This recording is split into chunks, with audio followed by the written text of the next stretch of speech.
Hello everyone, and this is a PowerPoint showing you CryEngine 3 and the components that I've used to create my game. Now this is the list of the components that I'll be showing you in this PowerPoint. Now firstly, in this slide you can see that I've been using a terrain generator, which helps me randomly create a terrain. As you can see over here, this is a dialog box that will appear asking you to change the settings like the feature size, bumpiness and etc. But I left it as how it is, since these settings are okay as a default to start off with. And setting the max terrain height is important, as you can see from these images here. This one here is basically set to 300 and looks at this, and this one here is set up to 1024.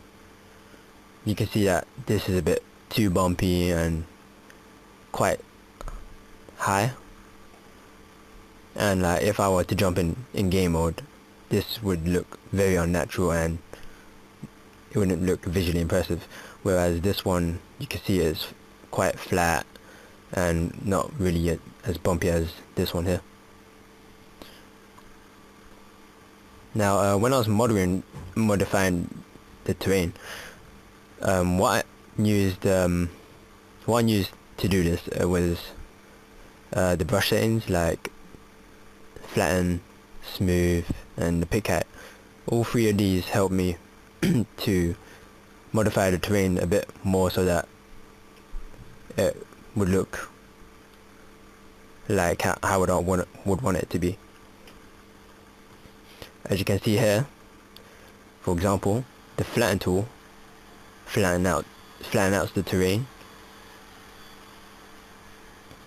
so that to do this I have to pick a certain height that it would flatten it. It would also raise areas that are at that specific height. And the smooth brush setting helps me make sharp bits of terrain smoothing down so that the texture will be applied perfectly without it being spiked up and jaggy. The next bit I had to do was set up the texture. It's quite easy. All you need to do is click the texture button, and once you've clicked it, this window will appear. Firstly, I click the material button and this would appear, and normally you would have to find the terrain materials for yourself. This is shown in one of my videos that I've created, and as an example, in this dialog box I've clicked grass 9, and by clicking it these options will appear to the user. Now in this image here, to see how the texture looks like, you highlight your mouse on the diffuse, and this small little image will appear showing you exactly how it would look like. Some textures have a bump map applied to it, and you can see how the bump map looks just by hovering over it like the diffuse button. The bump map just basically helps to bump up textures that are used. It will only bump up textures if like a high setting has been used for it to be bumped up. But I'll explain that in more further detail. In here, after you've selected the material that you've chosen, you go back to the screen and you select your layer texture. And the default I've used it for grey as a default, and once you select it, it will just become like this instead of that. Now, as you can clearly see here, after I have applied all the textures and everything, I close that window down and I go under the layer painter and I paint a specific part of the terrain. And I also have to change the color of the texture, otherwise it will be just plain white and there would just it will just look plain. Yep. Now in here I'm showing you how tessellation works. Some textures like this would be used for tessellation, and as you can see from this image here, the first one, if I set the config spec to low, the textures will not be bumped up since it is a low quality of graphics being used and lower polygons. Whereas if I set it to very high, you can see that some bits of the texture has been bumped up. Like you can see this little rock here seems just a tiny bit bumped up. Then this one here, this is completely fat, whereas these ones, they have some sort of depth into it. This is because more polygons is used on a very high setting. Now the next bit is vegetation. Once you've chosen a vegetation object and you placed it into the level, this parameter box will come up on the side of the roll-up bar.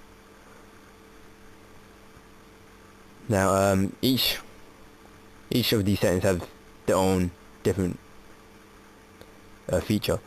As you can see in the first one, the size is basically the height of the vegetation object. The second one randomizes the height between the size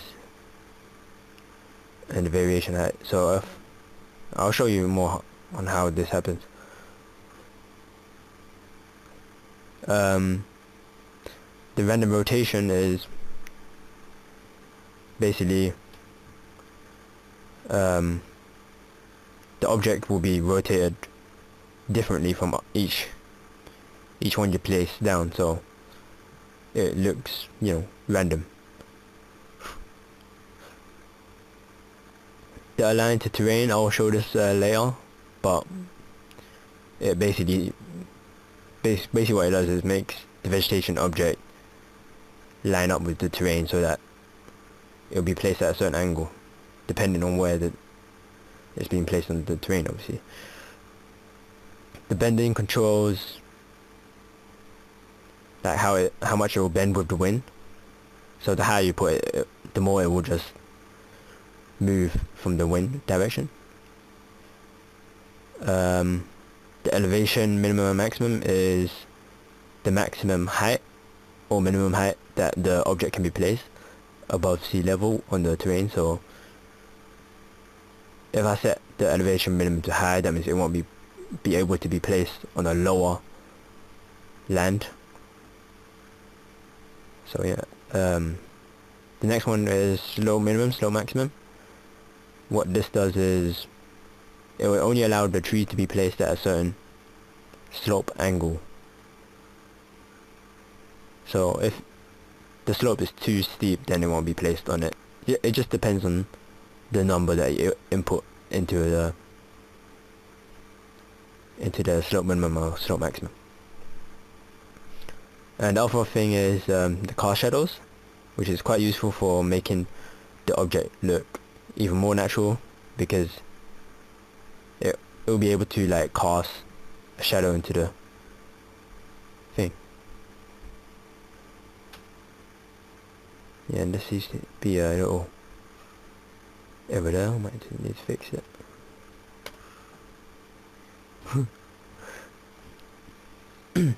And yeah, as you can see right here, the align to terrain, if I click it to true, you can see that this object here has been tilted at a certain angle because of where it has been placed along the terrain, whereas this one just keeps it straight no matter where it's been placed on the terrain. And here this shows me changing the variation, the size variation. So as you can see here, if I make no changes to the size variation and leave the size as 1, it'll just keep on repeating the same height of the trees. Whereas if I change it to 0.5 and 1.2, you can see that the heights of the trees vary between one and another.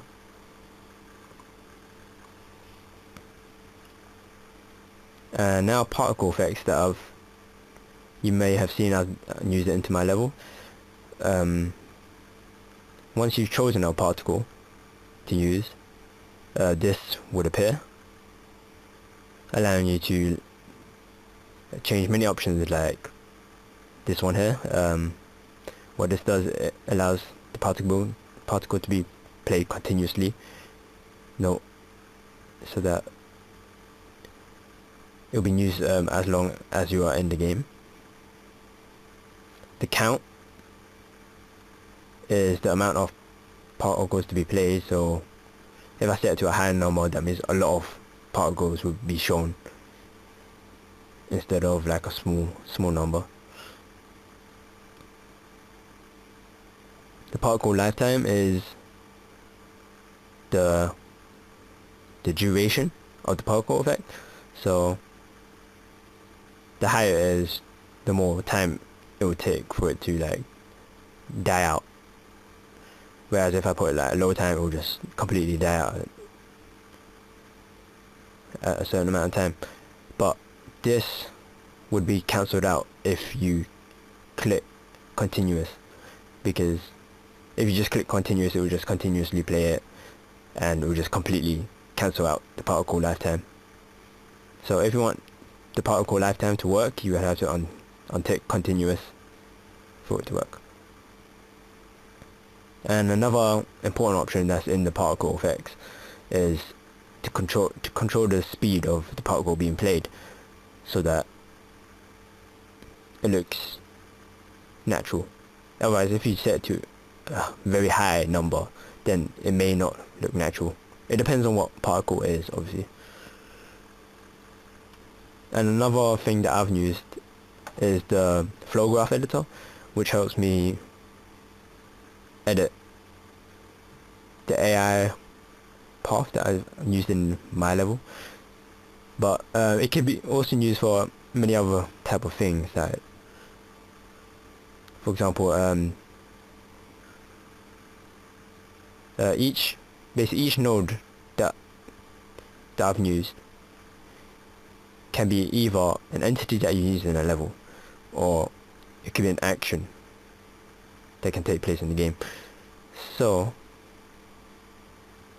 for this one as an example, this is an entity of an AI follow path. So and this node here is when the game starts. So this one here is the follow path node, which makes the AI follow a path. But you have to assign the AI and make sure that the path name is classified. And in here, what I've highlighted is the link between two nodes. This is important because these links will make these nodes activate between one and another. So in here, for example, this is called a start node, and this is the AI follow path. So once the game starts, it'll make the AI that I've selected in here follow the path which I've selected. So this is important, since it makes many other types of things to be done in the game, like picking up objects, making objects breakable, and etc. And yeah, that's pretty much it. Thank you for listening, and remember to watch the other videos that I've placed on YouTube.